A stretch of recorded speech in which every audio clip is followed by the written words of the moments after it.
Hey guys, welcome back to the channel, and this is how to pay contactless with Revolut. So guys, this is step-by-step guide, so just simply follow along and I'll show you how to make contactless payment. So guys, first thing that you need to do is simply update the app and make sure you have the latest version of the Revolut app installed into your device. And once you have ensured that, just simply open the app and sign in with your account.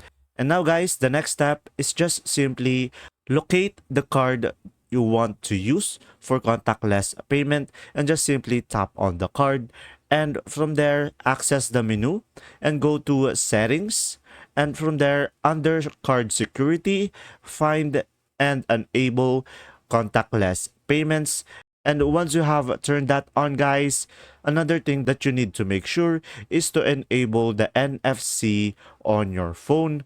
So guys, to enable the NFC feature on your phone, just go to your phone connection settings and find NFC and turn it on. And guys, if your phone doesn't support NFC, that means contactless payment won't work. So guys, with NFC enabled and contactless payments turned on in the Revolut app, you'll be able to make the contactless transaction. And from there, just make sure you have that to enabled in order for you to use this feature. And that's simply about it. If this video was helpful, please like and subscribe. And thanks for watching. See ya.